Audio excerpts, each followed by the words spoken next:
Media person কি করলো এটা না আপনারা লেখালেখি করেন, এটা পাবলিক খাবে এই জন্য। একটা ঠেলা গাড়ি এলা কি মদ খানা গান জায়গায় লেখালেখি করেন না। শিল্পী বলে কি তার পার্সোনাল লাইফ থাকবে না?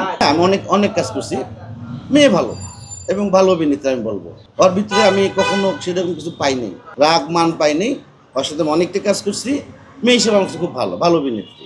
আমি মনে হয় কি যে কারো পার্সোনাল লাইফ সে তো নেশা করে কারো মারতেছে না, কারো কাছে টাকার জন্য যাচ্ছে না, কারো যে আর্মস ঠেকাচ্ছে না, ঠিক আছে? এটা তো পার্সোনাল লাইফ। পার্সোনাল লাইফে যেহেতু জানি না আমরা কেন বলতে যাব না। আমি শুটিং শেষে কখনো কোনো নায়িকা বলতে কোনো অভিনেত্রীর আমি এরকম কিছু পাইনি মেকআপ টেবিলে অথবা মেকআপ রুমে, যেটা আমি জানি না। তার মানে সে 100% ভালো আমার কাছে।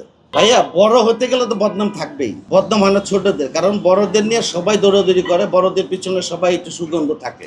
আপনি যখন স্টার হয়ে যাবেন আপনার পিছনে শত্রুতা অথবা বন্ধুতা থাকবেই। আপনি আজকে একটা রিক্সাওয়ালা কখনো দেখছেন যে রিক্সাওয়ালা কি খায় না খায়? এটা নিয়ে লেখালেখি করেন না। একটা ঠেলা গাড়ি এলা কি মদ খায় না গান জায়গায় লেখালেখি করেন না।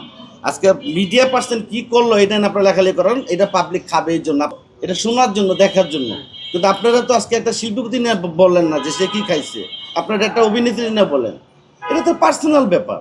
তার বাসায় কি হলো, ঘরে কি হলো, এটা তো তার একমাত্র পার্সোনাল। শিল্পী বলে কি তার পার্সোনাল লাইফ থাকবে না? আপনি বলেন যে কেউ কোনদিন বাজে জিনিস খেয়ে কেউ কারো মারছে, আপনি আমাকে দেখান যে কোনো আর্টিস্টের বাজে জিনিস খেয়ে মারছে অথবা তারা কেউ মেরে ফেলছে।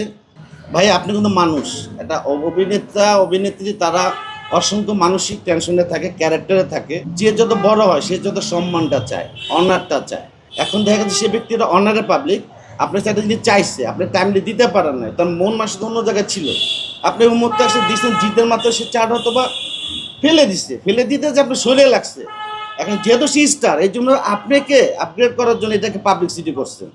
সে আপনাকে আপনার সাথে কিসের শত্রুতা নাই তো, জায়গা জমি নেওয়া নাই, টাকা পয়সা নেওয়া নাই। ভালো লাগবে না কাছ থেকে বিদায় করে দেবেন। যেন আমি যদি মেকআপ আর্টিস্ট, আমার যদি কারো ভালো না লাগে বিদায় করে দিবে। আমার সাথে ঝগড়াঝাটি কিচ্ছু না, মারামারি কিচ্ছু নেই, ভালো নাই লাগতে পারে।